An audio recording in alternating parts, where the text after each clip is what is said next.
The maitre d' recognized me immediately as my family stepped into Monarch, the most exclusive modern American bistro in downtown Austin, Texas.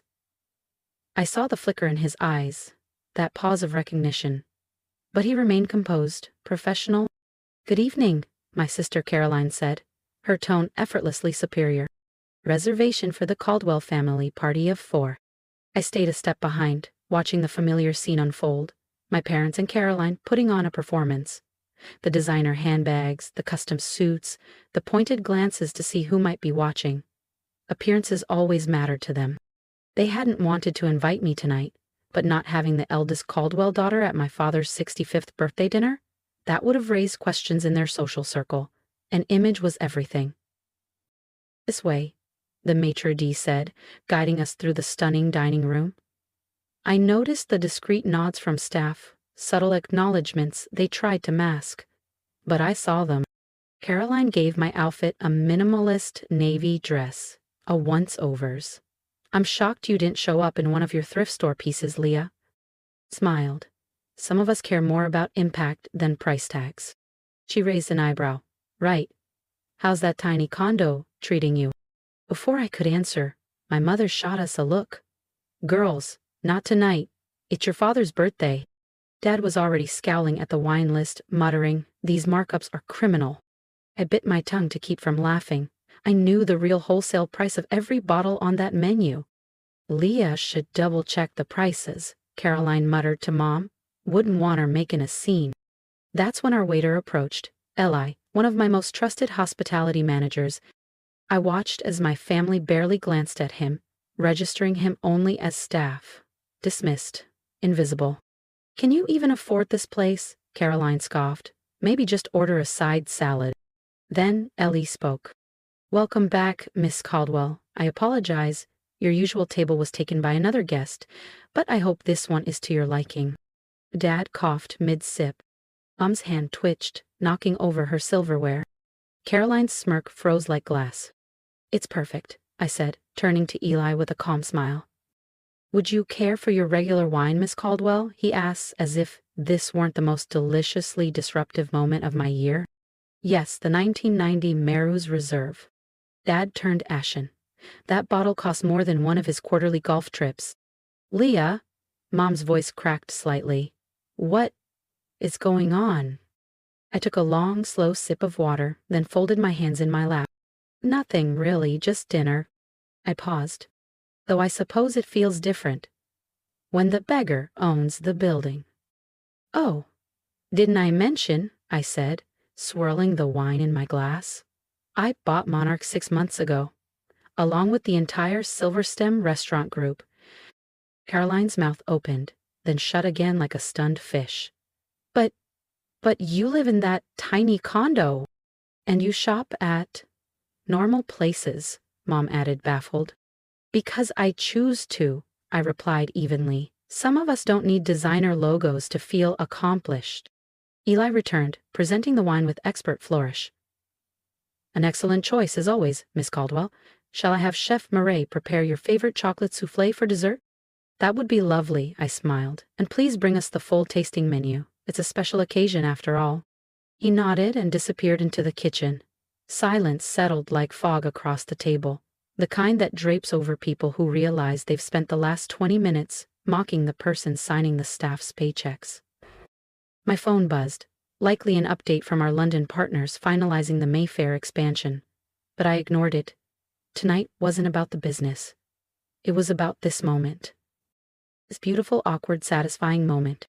The irony was delicious. The struggling daughter they pitied, the one who never quite measured up, now owned the very chain of fine dining spots they used to parade their status.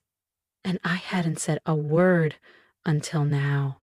Because the best revenge isn't boasting. It's letting people embarrass themselves first. Dad gulped his water like it was whiskey. Caroline had one hand hidden under the table, probably Googling Silverstem ownership. Her other hand trembled slightly as she adjusted her bracelet. I picked up my menu even though I knew it by heart, and pretended to peruse the dishes. Dinner was just beginning. The tasting menu arrived in waves: truffle-stuffed quail, saffron bisque, wagyu tartare with smoked egg yolk, each plate more exquisite than the last. Chef Murray was clearly showing off. My family, on the other hand, barely touched their food. Finally, Dad cleared his throat. So, how exactly did this happen? I took a sip of the perfectly aged Mirrors Reserve and met his gaze. Remember that MBA program I begged you to help with, the one focused on hospitality and systems innovation? You said it was a waste, that I should get a real degree like Caroline's. He shifted in his chair.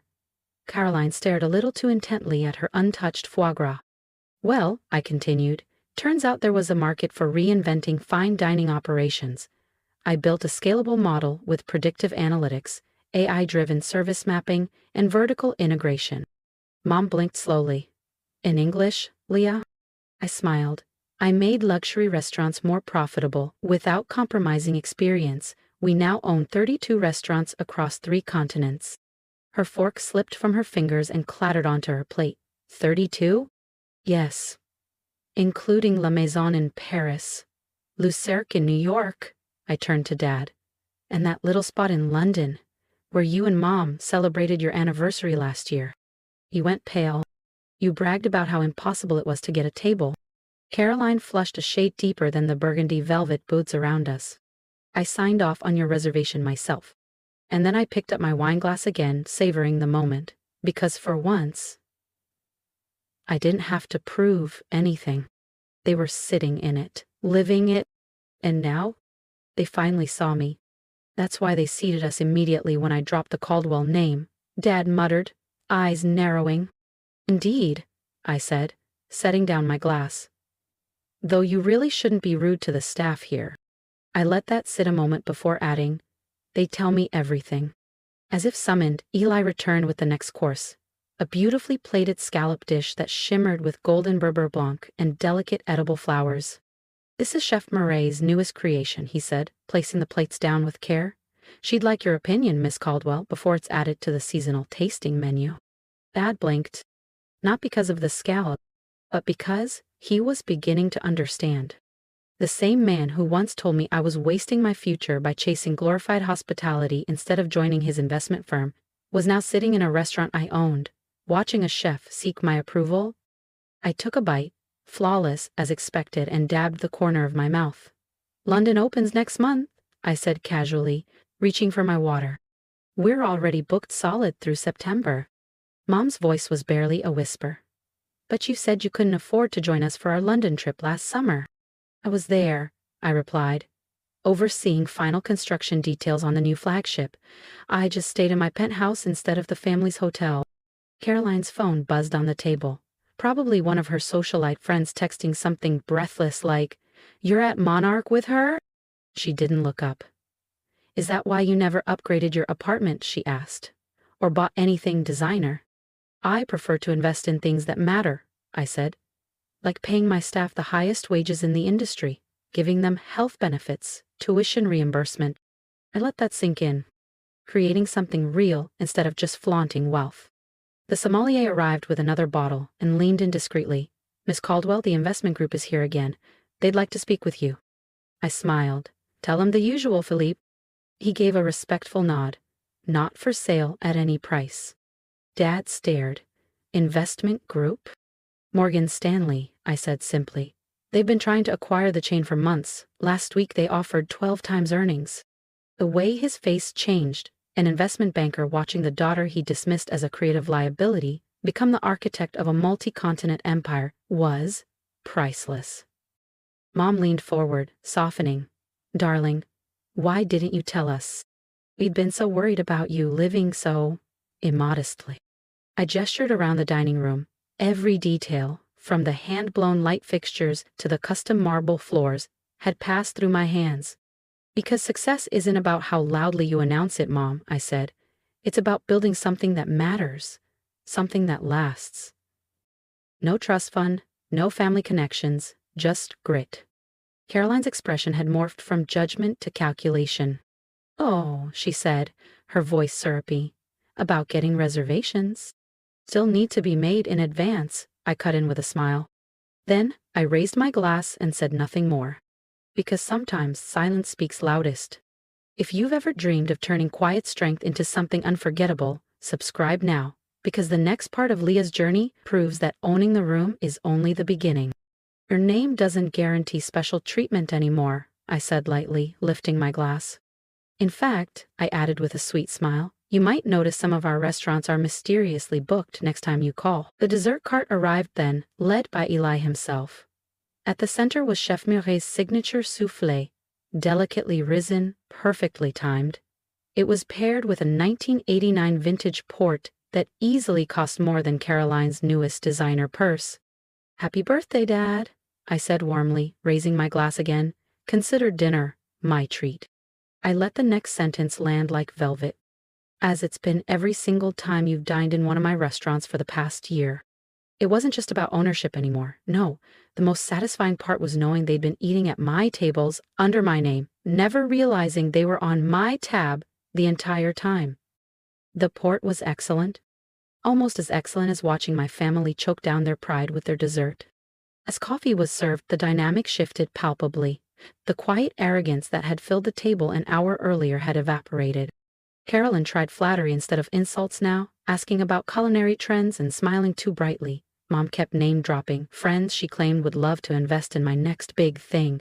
Dad sat quietly, stirring his espresso, replaying years of smug speeches about legacy and financial acumen. The same man who once told me restaurant work was cute like a hobby. "Miss Caldwell," Eli said, approaching once more. "Chef Murray requests your presence in the kitchen when convenient. The London menu is ready for your final approval." Caroline straightened up instantly, eyes gleaming. "Oh, can I come? I'd love to see the kitchen." I didn't miss the sudden cheer in her voice, the shift from mocking me to wanting access. "The kitchen is for staff and ownership only," I said politely. "Health regulations, you understand." Mom leaned in with a softened tone. "Darling, you must let us host something." "A celebration. To think, our own daughter so successful." "A restaurant owner," I finished for her. "Interesting. That wasn't worth celebrating when you thought I was just managing one place." The sommelier returned, handing me a sleek leather folder. "The final wine list for London, Miss Caldwell. Also, Mr. Thompson called with updates on the Tokyo project." Dad's head jerked up. "Tokyo? Opening next spring," I confirmed smoothly, glancing at Caroline. "Though Caroline can tell you all about it. She was just in Paris last month, trying to use the Caldwell name to get a table at Maison Verte." Caroline's face flushed red. I didn't know that my staff would tell me every name drop, every rude comment, every complaint about prices. I smiled. "I know everything that happens in my restaurants." I stood, smoothing the simple black dress they had once mocked, though it was actually a custom piece from a tiny Parisian atelier. "Now, if you'll excuse me," I said, glancing toward the kitchen. "My chef is waiting." And this time, no one dared to follow me. But it's Dad's birthday dinner," Mom protested, her voice shaky. "And I've paid for it," I said calmly. "Just like I've paid for every meal you've had in my establishments this past year." I turned slightly toward Eli, who stood nearby with practiced poise. "Please make sure my family has everything they need," I said, "and add the standard gratuity to their bill." "Of course, Miss Caldwell," Eli replied with a small nod. "Your bill?" Caroline squeaked, her voice barely above a whisper. I gave her a soft smile. "Just because I own the place doesn't mean everything's free." I turned to Dad. "That wouldn't be very good business, would it?" He said nothing. I walked into the kitchen, where Chef Murray greeted me with her usual bright grin. She quickly pulled out the preliminary menu for the London location, thoughtfully composed and beautifully seasonal. We debated wine pairings, talked about sourcing local produce, and discussed a pastry concept involving Earl Grey cream and citrus glaze. Through the kitchen's viewing window, I could still see my family seated at the table, huddled close, whispering in a way they never had when they thought they were in control. Then my phone buzzed. A text. "Caroline, I'm sorry for everything, for how we treated you." Another ping. "Mom, we were wrong, so wrong." And finally, the one that surprised me the most. "Dad, I never saw it. Your vision, your potential. Can we talk, please?" I stared at the screen for a long moment, then typed out one response and sent it to all three of them. Reservations required, 3-month waiting list, no exceptions. Then I silenced my phone and turned back to Chef Murray, to the work that had built everything they had refused to see. Later that evening I returned home, my so-called modest apartment. What they didn't know, what they never cared to find out, was that the entire top floor of the building belonged to me. Open concept, minimally furnished, not because I couldn't afford more, but because I liked it this way. I poured myself a glass of wine and walked over to the framed article by the door. The first review after I bought Monarch, back when it was still struggling and anonymous. Unknown buyer transforms local bistro into culinary empire. Unknown. Underestimated. Unstoppable. I traced the edge of the frame with my fingers, then picked up my phone, opened a new message, and typed one last note to my family. Next time you judge someone's worth, remember, the person you're looking down on might actually own the ground you're standing on. I set the phone down and opened my laptop. The Tokyo expansion plan was waiting. Renderings of the rooftop garden and a new AI-driven reservation system blinked back at me. Because success was never about proving them wrong. It was about continuing to prove myself right. And sometimes, the sweetest taste isn't in the rarest wine or the most perfect souffle. It's in the quiet moment they finally realize. Keep dining in your success all along. If you've ever been the quiet one at the table, the one dismissed, doubted, or overlooked, then you know exactly how I felt sitting through that dinner. And if something in my story resonated with you, I hope you'll take a moment to share your thoughts. I'd love to hear what you would have said, what you're building, or how you're rising in your own quiet, relentless way. Leave a comment below. Tell me where you are in your journey. Tell me what you're fighting for. Because the truth is, it's not about proving anyone wrong, it's about proving yourself right. Again and again. With grace, with grit, with every small win that no one claps for until it's undeniable. Success doesn't always wear a label or live in a penthouse lined with gold. Sometimes it looks like showing up when no one expects you to. Sometimes it's knowing that what you've built speaks louder than anything you could say. And sometimes the sweetest moment is when those who once looked down on you suddenly realize you're the foundation they've been standing on. If you've made it this far in my story, I hope you'll subscribe not just to the channel, but to the idea that quiet strength can change everything. The next chapter is always being written. And maybe, just maybe, your voice belongs in it too. So keep building, keep believing, keep becoming. And I'll see you at the next table, the one with your name on it.